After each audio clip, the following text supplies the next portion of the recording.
Good morning, everybody.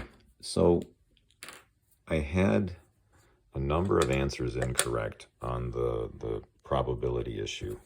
In just a second. Okay, I can just use the back side of my soccer board screen and write on it. So here's the problem. If I draw the normal curve, and let me do this way. So you get your bump, right? Now, a number of you did on the first part, you said, well, I've got 2/3 of 34%.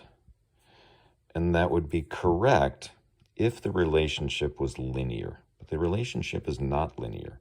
The relationship has an arc. And so the rate at which this region here gains area is different than the rate, and look up here, that slope is different than the rate at which this area this region gains area or probability. And it's due to the steepness up here. And so just doing a standard a relationship of proportionality doesn't really work. In fact, it's off by a fairly significant amount. And so what I'm going to encourage you to do is learn how to use Normalcdf. Okay, so on your calculator, you're going to need to go to the second key and then the vars key, and you're going to look for Normalcdf. And it depends on your calculator in terms of its version, but the more modern ones go like this. You'll see the lower. It'll say upper. It'll say mean. And then we'll say standard deviation. Now, I do believe that it uses mu and sigma there, but lower and upper is fairly common. And what will happen is if your lower is a z-score of negative infinity, we use negative 10,000. Don't put the comma in there. I'm doing that just for writing's sake. And the negative is the button that's down at the bottom, not the subtraction key. Okay? And if it's the upper, and in this case it would be the 90 was 2/3, you would put the 2/3 down. And then your mean was 0 and your standard deviation was 1. Now I'm doing that in z-score land. If you did that in raw data land, it would look like this. You'd still have the negative 10,000, but then your upper would be 90, your mean is 100, and your standard deviation is 30. Now, some calculators, the older versions, don't show this lower, upper, mean, and standard deviation. They just expect you to know it. And so what you do is you type in the negative 10,000, the 90, the 100, and the 30.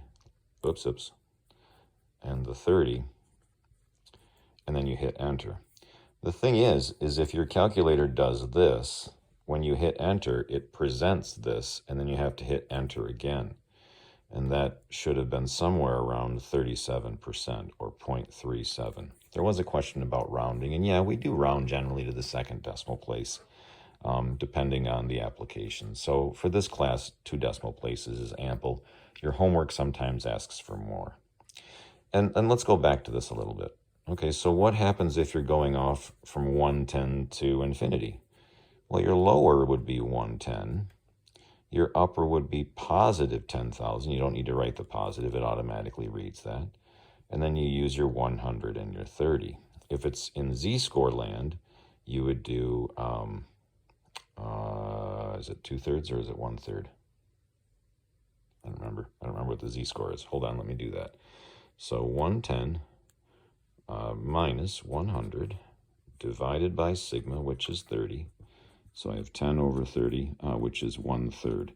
So if I said 2/3 earlier down here, or the 2/3 right here, it really should have been 1/3, now that I think about it, because that's your z-score.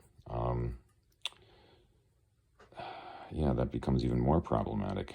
Anyhow, so our z-score here is 1/3 because 110, here's our 0, here's our 1, 110 is at the 1/3 mark. And so our lower for the 110 would be 1/3. Our upper is still infinity, so we use 10,000. But in your z-score land, you use the 0 and the 1. 0 is the mean and standard deviation is 1. 0 is representative of the 100, and the 1 is representative of the 30. Okay. I hope that helps, but that's very important, especially because when we hit the test, I don't give you the table that has the normal distribution on it. And I expect you, and I believe it says so in the syllabus, I expect you to use the calculator for the normal distribution. It's quicker, it's more efficient, it allows us to go outside 3 standard deviations. There's multiple reasons why. The other tables I expect and try very hard to respect. All right. I hope this video helps, and I will talk to you all later. Bye.